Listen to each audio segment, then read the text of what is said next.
বিগত এক মাস ধরে বাংলাদেশের প্রায় 100টি উপজেলায় গিয়েছি, প্রায় 55টি জেলার।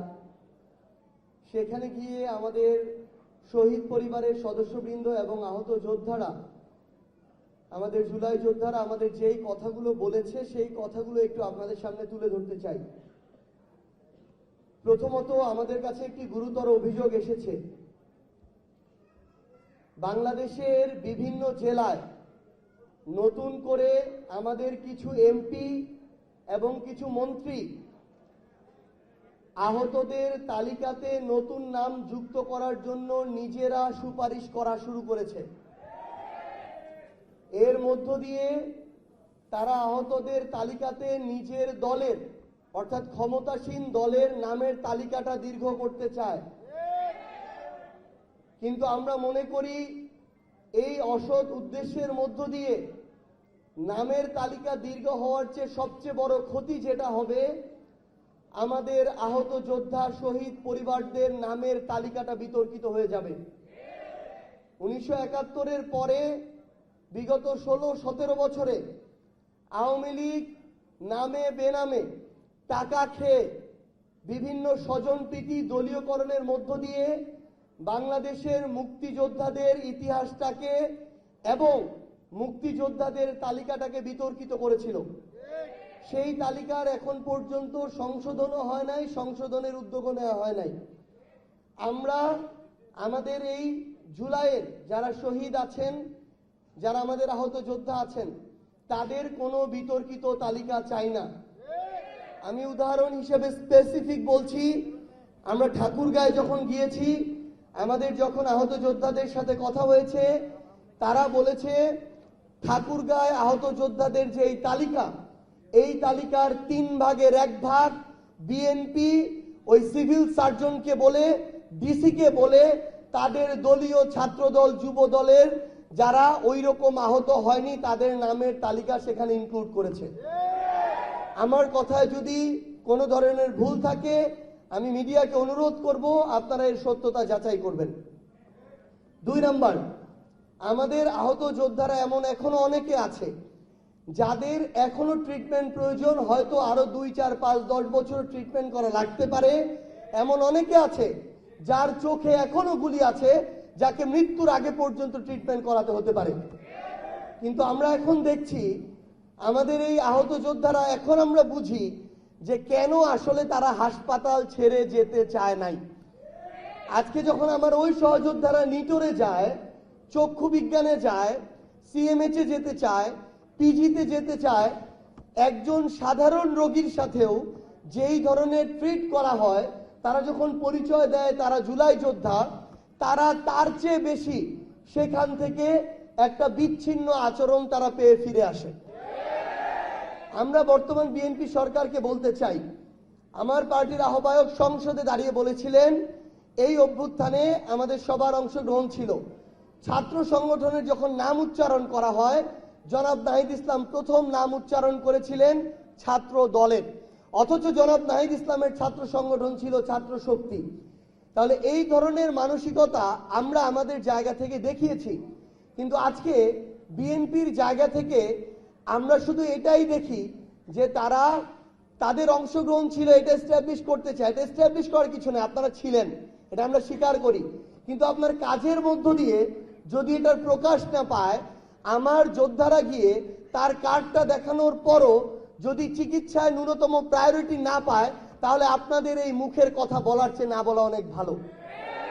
আমরা বর্তমান সরকারকে আহ্বান জানাবো, আমাদের যারা সহযোদ্ধারা আছেন, আহত যোদ্ধারা, তারা তাদের কার্ড দেখানো সাপেক্ষে বাংলাদেশের যে কোনো সরকারি বেসরকারি হসপিটালে তারা প্রায়োরিটি চিকিৎসা পাবেন, বিনামূল্যে চিকিৎসা পাবেন।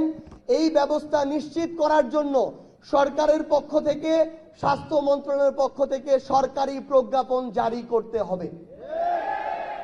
তৃতীয়ত, আমরা কিছুদিন আগে জনাব তারেক রহমান, বাংলাদেশের মাননীয় প্রধানমন্ত্রী, তিনি একটি বড় প্রোগ্রাম করেছেন শহীদ পরিবারদেরকে নিয়ে, আহত যোদ্ধাদেরকে নিয়ে। কিন্তু দুঃখজনক হলেও সত্য, আমরা তার উদ্দেশ্যে বলতে চাই তিনি শহীদ পরিবার এবং আহত যোদ্ধাদেরকে নিয়ে প্রোগ্রামটা করেন নাই, তাদের একটা অংশকে নিয়ে প্রোগ্রাম করেছেন। ওই প্রোগ্রামে শুধুমাত্র যারা বিএনপি করে কিংবা যারা অভ্যুত্থানের পরে নতুন করে বিএনপি করার ইচ্ছা প্রকাশ করেছে তাদেরকে নিয়ে ওই প্রোগ্রামটা করা হয়েছে। এবং মঞ্চে আহত যোদ্ধাদের প্রতিনিধি হিসেবে যাকে রাখা হয়েছে, আমি শুধু একটা উদাহরণ দেই। শহীদ পরিবার এবং আহত যোদ্ধা যে দলেরই হোক, তাদের বিরুদ্ধে আমার একটা কথাও কখনো মন থেকে আসে না, বলতে পারি না। কিন্তু আমি একটা উদাহরণ দেই। গত পরশুদিন প্রেস ক্লাবের সামনে আমার ওলামা অ্যালায়েন্সের ভাইয়েরা আমাদের প্রতিবাদ একটা কর্মসূচি দিয়েছিল, কেন আমার ভাই আলিফের চোখ তুলে নিল ছাত্রদল, এটার বিরুদ্ধে। আমার ওলামা অ্যালায়েন্সের ওই জাস্ট একটা প্রতিবাদ কর্মসূচিতে প্রেস ক্লাবের সামনে জুলাই যোদ্ধা ব্যানারে যার নেতৃত্বে ওইখানে আমাদের ভাইদের উপরে হামলা করা হয়েছে, ওই তথাকথিত জুলাই যোদ্ধা ইমন, বাটপার ইমন বলবে প্রত্যেকেই, তাকে তারেক রহমান, আমি শেষ করি, তাকে তারেক রহমান একটু, ওই লোককে তারেক রহমান ওই প্রোগ্রামে জুলাই যোদ্ধার প্রতিনিধি হিসেবে তার পাশে মঞ্চে বসিয়ে রেখেছিল। আমরা বিএনপি এবং তারেক রহমানকে স্পষ্ট করে একটা কথা বলি, তারা যদি মনে করে যে আওয়ামী লীগ যেভাবে আমাদের ৭১কে নিজেদের মধ্যে কুক্ষিগত করে অপব্যবহার করেছে, প্রশ্নবিদ্ধ করেছে, একই কায়দায় তারা করবে, এটা আমাদের এই ২৪-এর যোদ্ধা আর শহীদ পরিবারদেরকে দিয়ে করানো যাবে না ইনশাআল্লাহ। দুই একজনকে অপব্যবহার করে সাময়িক এই ধরনের কিছু কার্যক্রম করা যেতে পারে, কিন্তু এটা কোনোদিন দীর্ঘস্থায়ী হবে না, সাস্টেইনেবল হবে না। আমি আপনাদের উদ্দেশ্যে শুধু একটা কথা বলি, আজকে আপনারা যারা এখানে উপস্থিত আছেন, আমার সম্মানিত শহীদ পরিবারের সদস্যবৃন্দ, জুলাই যোদ্ধাবৃন্দ, আপনাদের কারোরই এনসিপির শহীদ পরিবার জুলাই যোদ্ধা হওয়ার প্রয়োজন নাই। আপনারা শহীদ পরিবারের প্রতিনিধি হিসেবে থাকেন, জুলাই যোদ্ধাদের প্রতিনিধি হিসেবে থাকেন, যেই দলই ডাকুক, যেই প্ল্যাটফর্মই ডাকুক আপনারা যাবেন, সমস্যা নেই। কিন্তু মেরুদণ্ডটা সোজা করে সত্যটাকে সত্য, ন্যায়টাকে ন্যায়, ওই জুলাইয়ের মতো বলতে হবে। আপনারা আজকে যেই কথাগুলো বলেছেন প্রত্যেকটা নোট করেছি, আমরা প্রত্যেকটা অনুযায়ী ইনশাআল্লাহ ব্যবস্থা নিব। কিন্তু আজকে আপনাদের কারোরই এনসিপির হওয়ার প্রয়োজন নাই, জামাতেরও হওয়ার প্রয়োজন নাই, বিএনপির হওয়ার প্রয়োজন নাই। যদি হন, শুধু এটুকু বলি, যদি হন তাহলে একটা অংশ হয়তো যে কোনো একটা সময় ক্ষমতায় থাকবে, ওই একটা অংশ বাকি অংশদের উপরেই জুলুম চালাবে। আপনারা এটা ইতিমধ্যেই অনুভব করা শুরু করেছেন। এবং আরেকটা জিনিস হবে, ক্ষমতাসীনদের সাথে যারা থাকবে তাদের মধ্যে আমাদের কাছে খবর আসে, বর্তমান ক্ষমতাসীনদের সাথে এরকম কিছু পরিবার যুক্ত হয়ে তারা বিভিন্ন সুযোগ সুবিধা নিয়ে শহীদ পরিবার এবং আহত যোদ্ধাদের সম্মানের জায়গাটাকে প্রশ্নবিদ্ধ করছে। আপনাদেরকে এটুকু আমি শুধু আহ্বান জানাই যে আপনাদের মর্যাদার জায়গাটা আপনাদের ধরে রাখতে হবে। এই প্রশ্নে কোনো দল তো দূরের কথা, আপনাদের কেউ যদি এই প্রশ্নে আপনাদের সাথে কোনো প্রতারণা করার চেষ্টা করে, তার বিরুদ্ধে আপনাদের কথা বলতে হবে। আরেকটা টপিক, আবারও দুঃখজনক হলেও সত্য, ক্ষমতাসীন দল বিএনপির সমালোচনার দিকেই যাচ্ছে। এই নির্বাচনে যারা ভোটার ছিল নৌকার, নিরপরাধ, তাদের ভোট সব দলে গিয়েছে। কিন্তু আওয়ামী লীগের নেতাদের সাথে স্থানীয়ভাবে, আমরা জানি না দলীয়ভাবে করেছে কিনা বিএনপি, কিন্তু স্থানীয়ভাবে বিএনপির প্রত্যেকটা এমপি ক্যান্ডিডেট স্থানীয়ভাবে আওয়ামী লীগের সকল নেতাদের সাথে নির্বাচনের ২-৩ দিন আগে নেগোসিয়েশনের মধ্য দিয়ে তাদের ভোটগুলো আদায় করেছে। যার ফলশ্রুতিতে এখন জেলা ছাত্রলীগের সভাপতি সেক্রেটারি, আওয়ামী লীগের সভাপতি সেক্রেটারি, যুবলীগের সভাপতি সেক্রেটারি, তাদেরকে প্রোটেকশন দেওয়ার দায়িত্ব স্থানীয় বিএনপির এমপি মন্ত্রীরা হাতে তুলে নিয়েছে। আমরা এই সত্য কথাগুলো বলবো, নাম ধরে বলবো। এতে যদি চোখ উঠিয়ে নেন, আরো 1000টা আলিফ প্রস্তুত আছে চোখ দিয়ে দেওয়ার জন্য। কিন্তু আগামীতে নাসিরউদ্দিন পাটোয়ারিরা বলেন কিংবা অন্য কেউ, আমরা আপনাদের সাথে আপনাদের ওই ভয়ে, রডের ভয়ে, পাথরের ভয়ে কথা বলা বন্ধ করে দিব না ইনশাআল্লাহ। আমরা একটা জিনিস শুধু আপনাদের সামনে একটু উল্লেখ করতে চাই, সেটা হচ্ছে আমাদের হবিগঞ্জের যে হামলাটা, অনেকে বলছে নাসিরউদ্দিন পাটোয়ারি একটু বেশি কথা বলেছে, এই কারণে হামলা করেছে। এবার আপনি একটু যুক্তিতে আসেন। আমরা হবিগঞ্জে দাঁড়িয়ে যখন মানুষ আমাকে বলে যে ওই জিকে গৌসের অনুমতি ছাড়া কেউ একটা জমি কিনতে পারে না, তার অনুমতি ছাড়া কেউ মাদক ব্যবসা করতে পারে না, তার অনুমতি ছাড়া একটা ব্যবসা প্রতিষ্ঠান চলে না, তার লোকগুলোকে টাকা না দিয়ে একজন ঠিকাদার একটা রাস্তার কাজ শুরু করতে পারে না, আমি যদি এই কথা না বলতে পারি তাহলে আমার এই জুলাই অভ্যুত্থান পরবর্তী সময়ে আমার তো বেঁচে থাকার কোনো মানে হয় না।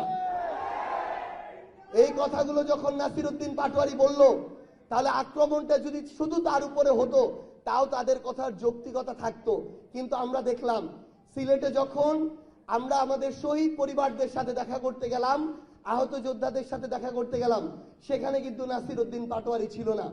সেই গাড়িতে আমি ছিলাম, ডক্টর আতিক মুজাহিদ এমপি ছিল, ডক্টর মাহমুদা মিতু এমপি ছিল। আমাদেরকে যেভাবে ইট রড নিয়ে এসে হামলা করা হলো, আমরা যেটা বুঝেছি তাদের উদ্দেশ্য এখন কোনো ব্যক্তি না, তাদের উদ্দেশ্য হচ্ছে তাদের বিরুদ্ধে কেউ যদি কথা বলে, সত্যটাকে সত্য বলে, চাঁদাবাজিকে চাঁদাবাজি বলে, লুটপাটকে লুটপাট বলে, সেই কণ্ঠটা তারা রোধ করতে চায়। এখন আপনারা শহীদ পরিবার আছেন, জুলাই যোদ্ধা আছেন, আপনারা আমাদেরকে রায় দিন, চাঁদাবাজির বিরুদ্ধে কথা বলা আমরা বন্ধ করে দিব কি দিব না? লুটপাটের বিরুদ্ধে কথা বলা বন্ধ করব কি করব না? মাদকের বিরুদ্ধে কথা বলা বন্ধ করব কি করব না?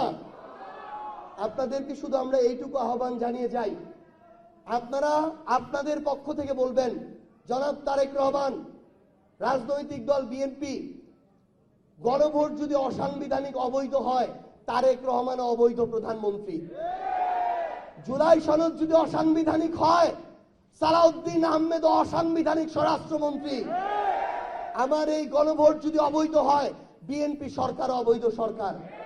আপনাদের এই কণ্ঠটুকু জারি রাখবেন।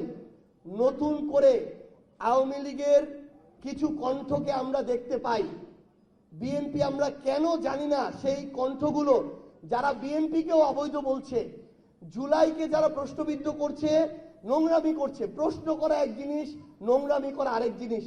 যারা করছে তাদের বিরুদ্ধে বিএনপির কোনো সারা শব্দ নাই। আমাদের জুলাই যোদ্ধারা এখন কথা বলা শুরু করেছে।